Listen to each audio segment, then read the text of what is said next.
जय श्री राम। राधे राधे। नमस्कार मित्रों, स्वागत करता हूँ तुम्हारा हमारे अपने YouTube चैनल धार्मिक दर्शन में।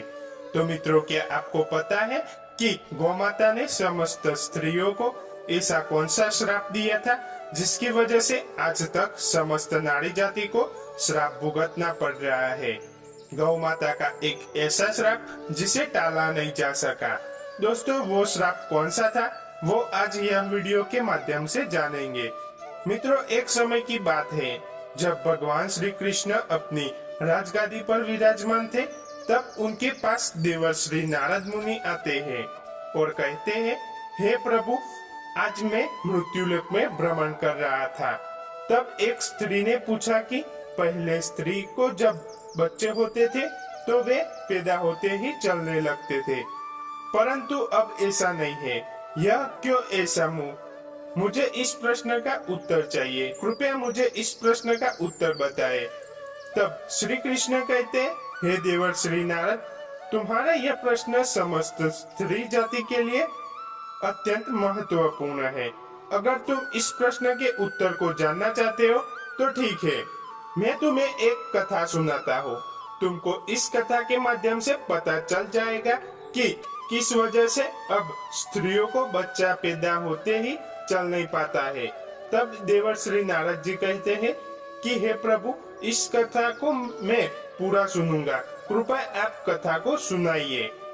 प्रिय मित्रों, अगर आप भी जानना चाहते हैं कि इस प्रश्न का उत्तर क्या है तो वीडियो को आखिर तक जरूर देखें और वीडियो पसंद आए तो लाइक, सब्सक्राइब और शेयर करना ना भूले।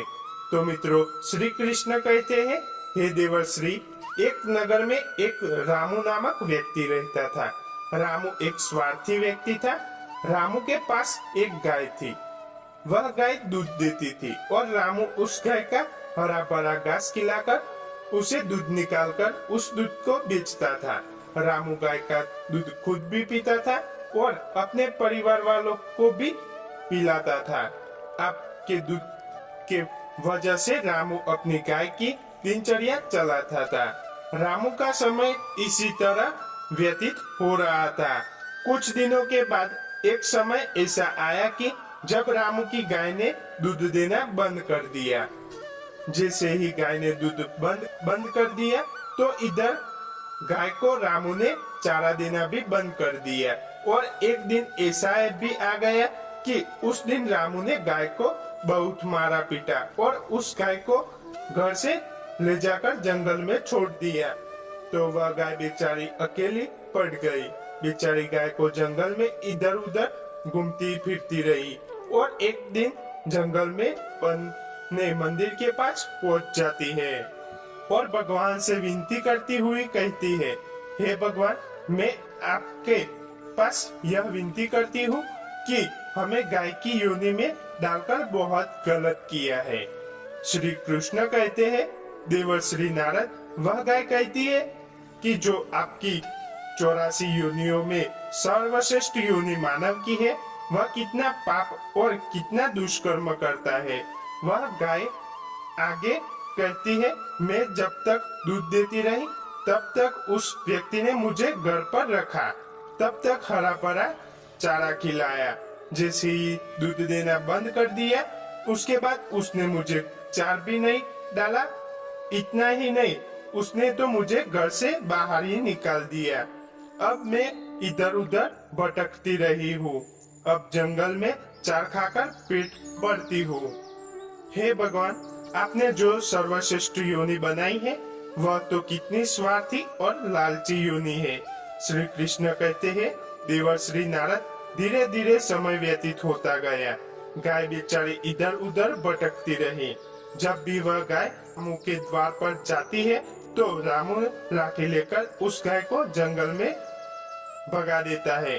श्री कृष्ण कहते हैं, देवर्षि, धीरे धीरे वह गाय एक दिन गर्भवती हो जाती है। तो जैसे ही 3-4 महीने का गर्भ हुआ तो उसी जंगल में एक स्त्री गुजर रही थी। तो जैसे ही स्त्री ने उस गाय को देखा तो उसने मन में सोचा कि वह गाय तो गर्भवती है। मैं एक काम करती हूँ, इस गाय को मैं पाल लेती हूँ। जब इसका बच्चा हो जाएगा तो वही गाय मुझे दूध देने लगेगी, तो दूध मैं खुद पीऊंगी और साथ ही परिवार वालों को भी पिलाऊंगी और बेचूंगी भी।